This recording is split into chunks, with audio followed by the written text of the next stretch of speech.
What's going on, everybody? My name is Halvu, and this is the Halvu Moto Vlog. Welcome to the inside of the element. I've never really shot a video like this inside the actual element. I'm not sitting up because I can't sit up in this car without hunching my back, and I really didn't want to sacrifice my posture like that and be all awkward and not breathing properly. So just kind of casually laying on the bed like this. Hope you don't mind. If you don't want to look at me, then please feel free to check out my sticker wall here. 11 stickers, 11 national parks so far, guys. We have about 50 more to collect. For those of you who are new to the party, I am traveling across the country, living full-time out of this SUV, and my goal is to see all of the national parks. So it's going to be an interesting few years at the very least, and I wanted to kick off this series about really just chronicling my time about living in an SUV while I'm actually in the SUV. It's a nice perspective to be in here. It'll get you a pretty good idea of the space. It's actually more roomy than it looks on camera with the wide angle lens, in my opinion, but it is small. It's a 35 square foot space. I have this bed platform. Everything I own is underneath it. I have a little fridge. I have 3 storage bins, and that's it. Like, I'm traveling across the country, living full time out of a car. And it's a very interesting, unique journey. You know, it's not necessarily an RV. It's not a Sprinter van. It's not a ProMaster or anything like that. It's just an SUV. It's a big, boxy SUV. And there are plenty of advantages to living in an SUV, but there are also plenty of drawbacks. It's just small, and you don't have a lot of amenities, especially compared to how I used to live in an apartment or in a house, right? Climate control, soundproofing, like temperature insulation, or plumbing, a pantry, kitchen. Like, I have my little versions of those things. Like this, and this is my climate control right here, right, guys? And pantry, it's a little like plastic tub that I got from Home Goods. That's my pantry.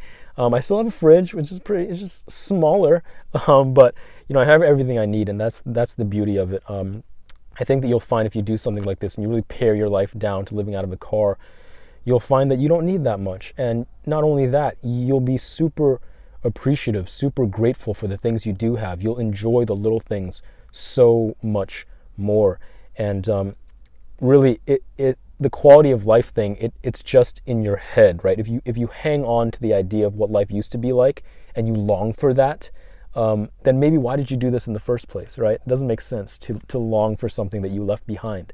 You have to know why you left it behind. You have to have a very strong reason why you're doing this. And for me, it was just about freedom, plain and simple. I wanted my time to be 100% my own.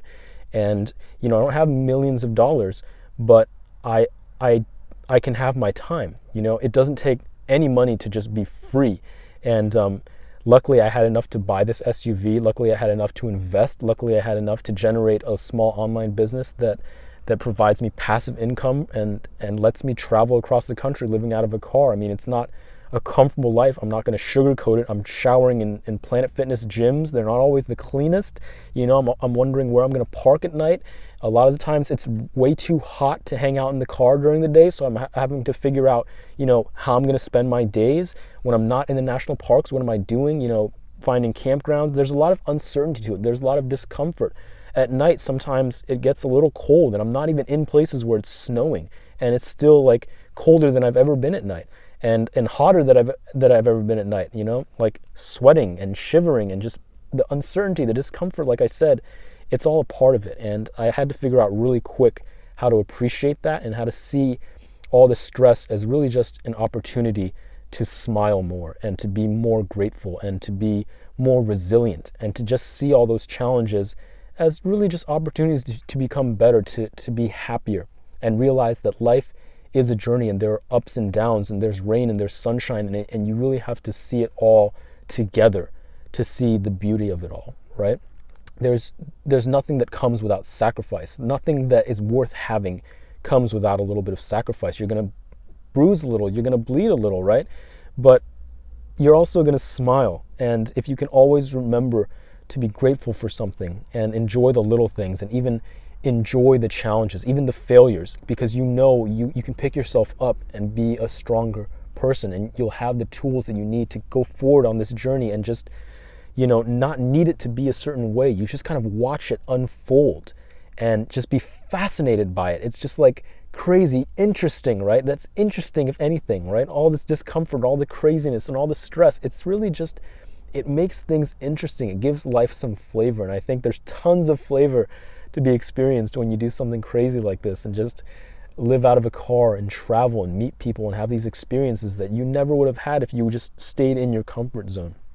So that's kind of where I want to end this episode, guys. Just kind of a brief introduction to how I feel about living in the SUV and kind of the mindset that I think it takes to do this, and a winning mindset that I'm slowly trying to develop, amidst all the challenges and the weirdness and the discomfort of living life full-time on the road in an SUV. But, without sugarcoating anything, I'm free. It's not to say that every day is a vacation, every day is a weekend, but I am free. My time is mine, and I'm slowly learning how precious the time is. It's not like something that I like instantly can feel. It's like something slowly that I'm developing. Every single day I'm realizing how much more precious time is, and how much more I'm enjoying this journey. And with those slow increments, it's just like it pays me back. It pays dividends like immensely, right? The more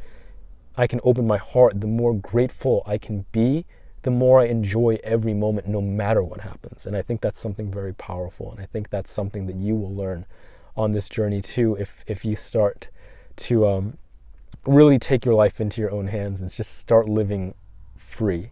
So guys, thank you so much for tuning in. If you made it to the end, thank you so much. As always, I wish you peace, I wish you health, I wish you unlimited joy on your journey, wherever it may take you. Thank you so much. I'll see you on the next one.